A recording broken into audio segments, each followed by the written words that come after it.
ஸ்ரீராம ஜெயம். ஆழ்வார் ஆச்சாரியர்கள் திருவடிகளே சரணம். ஸ்ரீமதே ராமானுஜாய நமக. ஸ்ரீமதே நிகமாந்த மகாதேசிகாய நமக. கதவிருக்ஷா நேயர்கள் அனைவருக்கும் நமஸ்காரம். தாயார் எம்பெருமான் கிருப்பையால் இந்த வருஷமும் மார்கழி ஃபெஸ்ட், மார்கழி உற்சவம் அப்படின்ற நிகழ்ச்சியில் உங்கள் எல்லாரையும் சந்திக்கிறதுக்கான கொடுப்பனை எனக்கு கிடச்சிருக்கு. இந்த நிகழ்ச்சியில் உங்கள் எல்லாரையும் சந்திக்கிறதுல ரொம்ப சந்தோஷம். இந்த வருஷம் இந்த மார்கழி ஃபெஸ்ட், மார்கழி உற்சவம் நிகழ்ச்சியில் மனத்துக்கு ஞான் அப்படின்ற தீமை பேஸ் பண்ணி தான் நம்ம நிகழ்ச்சிகள் எல்லாத்தையும் பார்க்க போகிறோம். ஸ்ரீ ராமச்சந்திரமூர்த்தியை கொண்டாடுற மாதிரி இந்த வைபவம் இந்த வருஷம் அமைஞ்சிருக்கு. ராம பக்தியில் நம்ம எல்லாரும் மூழ்கி இருக்கலாம். இந்த நிகழ்ச்சியோடைய முதல் நாளான இன்னைக்கு எம்பெருமான் ஸ்ரீராமர் சதுர்புஜ ராமராக சேவை சாதிக்கிற ஒரு அற்புதமான க்ஷேத்திரத்தை பற்றி தான் நம்ம தெரிஞ்சுக்க போகிறோம். பொன்பதிர் கூடம் அப்படின்ற திருக்கோவிலில் சேவை சாதிக்கிற சதுர்புஜ ராமச்சந்திரமூர்த்தியை பற்றி தான் தெரிஞ்சுக்க போகிறோம். நம்ம எல்லாருக்கும் ஸ்ரீமதி பவித்ரா பாபு அவர்கள் இந்த திருக்கோவிலை பற்றியும் அதோடைய சிறப்புகளை பற்றியும் சொல்ல போகிறா. நம்ம எல்லாரும் இப்போ அதை கேட்டு தெரிஞ்சுட்டு அனுபவிக்கலாம். மகா ஸ்ரீராம ராம ராமேதி ரமே ராமே மனோரமே சகஸ்ரநாம தத்துல்யம் ராம நாம வரானனே கூஜேந்தம் ராம ராமேதி மதுர மதுராட்சரமாருக்ய கவிதா சாகம் வந்தே வால்மீகி கோகிலம் அஞ்சனானந்தனம் வீரம் ஜானகி சோகநாசரம் கபிஷ மைஷாந்தரம் வந்தே லங்கா பயங்கரம். நமஸ்காரம். நமக்கு போகிற கோயில் நம்ம தமிழ்நாட்டில் காஞ்சிபுரம் மாவட்டத்தில் இருக்கிற பொன்பதர் கூடம் அப்படிங்கிற ஒரு கோவில்.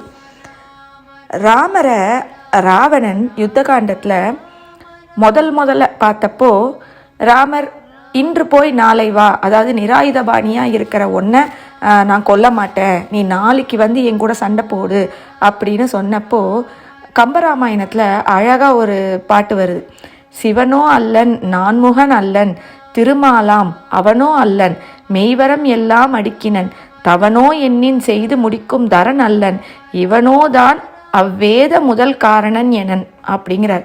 அதாவது இவர் சிவனும் இல்லை, பிரம்மாவும் இல்லை, பெருமாளும் இல்லை, இவர் கண்டிப்பாக எல்லாத்தையும் விட மேலான பரபிரம்மன், வேத முதல்வன் அப்படின்னு கூறுறார்.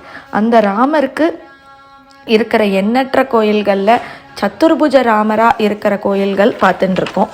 இப்போ இந்த பொன்பதிர் கூடம் செங்கல்பட்டுலேருந்து 10 கிலோமீட்டர் தூரத்தில் இருக்குது. இந்த இடத்துக்கு ஏன் பொன்பதிர் கூடம் அப்படின்னு பேர் வந்தது அப்படின்னு நம்ம பார்த்தோன்னா, இந்த இடத்துலேருந்து ஒரு 2 கிலோமீட்டர் தூரத்தில் பொன் விளைந்த களத்தூர் அப்படின்னு ஒரு இடம் இருக்குது. அங்கே நெல்மணிகள் பொன்னாக விளையிறதுனால அந்த ஊருக்கு அது பேர். அந்த ஊர்லேருந்து 2 கிலோமீட்டர் கொண்டு வந்து இங்கே தான் அந்த நெல்லை அடித்து அரிசியை பிரிப்பாங்களாம். அதனால் இந்த ஊருக்கு பேர் பொன்பதிர் கூடம். இங்கே வயல்களுக்கு நடுவில் இருக்கிற அழகான சிறிய கோவில் தான் இந்த சத்துர்புஜ ராமர். இந்த கோவிலோட ஸ்தல புராணம் என்னன்னு நம்ம தெரிஞ்சுக்கலாம்.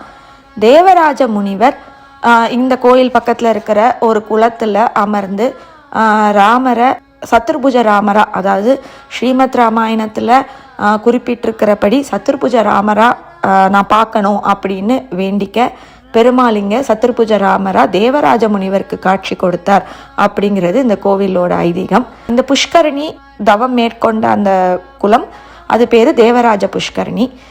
இந்த கோவிலோட விமானம் புஷ்பக விமானம்.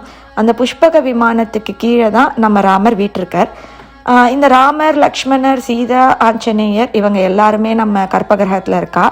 இவங்களை தவிர இருக்கிற மற்ற சந்நிதிகள் என்ன அப்படின்னு இந்த கோயிலில் பார்த்தீங்கன்னா, லக்ஷ்மி நாராயணர், விஸ்வக்சேனர், நம்மாழ்வார், திருமங்கையாழ்வார், ராமானுஜர், தேசிகர் எல்லாருமே இந்த கோயிலில் இருக்காங்க.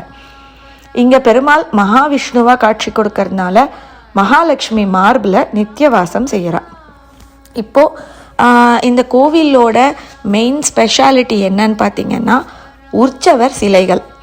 இங்கே உற்சவர் ராமரும் 4 திருக்கரங்களோட காட்சி தரார். ராமர் விரலில் இருக்கிற நகங்கள், கைரேகை, முட்டி, கால் முட்டி மற்றும் நரம்புகள் இன்றைக்கும் நீங்கள் அழகாக பார்க்கலாம். அதே மாதிரி ஒவ்வொரு விரலும் தனித்தனியாக தெரியுமா. அந்த விரலில் ஒரு தங்க மோதிரம் இன்றைக்கும் போட்டு கழட்டுற மாதிரி காட்சி கொடுக்கும் அப்படின்னு சொல்கிறாங்க.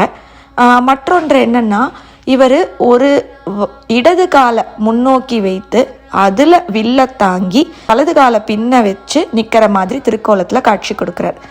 அந்த சீதை சுயம்வரத்துக்கு ராமன் விஸ்வாமித்திரரோடு போகும்போது எப்படி அந்த சிவதனுசை உடைக்கிறதுக்காக இடது காலால் அந்த தனுசை தாங்கி அவர் அந்த தனுசை உடைச்சாரோ அதே கோலத்தில் தான் இந்த கோவில்லையும் காட்சி கொடுக்குறார் அப்படிங்கிறது ஒரு சிறப்பு.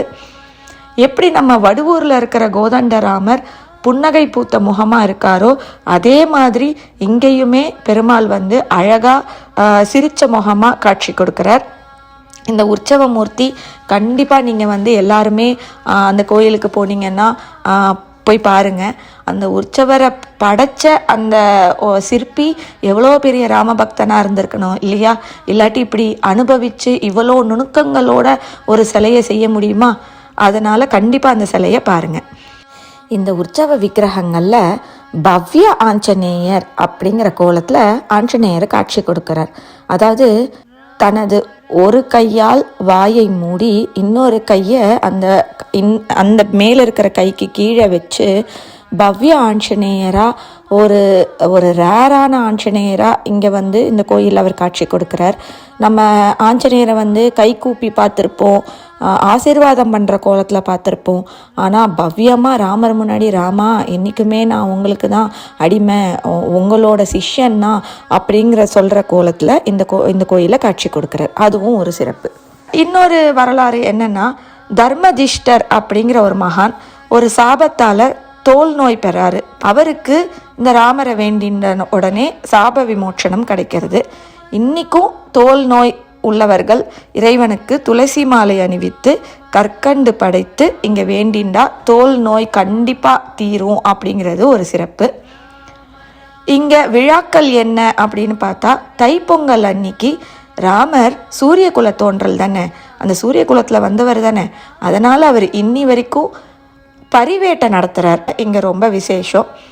ஸ்ரீராம நவமி, சீதா கல்யாணம் பங்குனி உத்திரத்தன்னைக்கு, திருக்கார்த்திகை, பவித்ரோத்சவம், இது எல்லாமே இந்த கோவிலில் சிறப்பு. சுதர்சன ஹோமமும் இங்கே அடிக்கடி பண்ணுறாங்க. இதெல்லாம் இந்த கோயிலோட விழாக்கள். இன்னொரு முக்கியமான விஷயம் இந்த கோயிலை பற்றி என்ன சொல்லணும்னா, 1982 இங்கே பட்டாபிஷேகம் நடந்தப்போ ஒரு குரங்கு இங்கே அமைதியாக அமர்ந்து முழு பட்டாபிஷேகத்தையும் பார்த்து பட்டாபிஷேகம் முடிஞ்சோடனே அது பாட்டு போயிடுச்சான். அப்போ இந்த ஊரில் இருக்கிறவங்க எல்லாரும் நம்ம ஊரில் ஒரு குரங்கா அப்படின்னு ஆச்சரியப்பட்டாங்களாம்.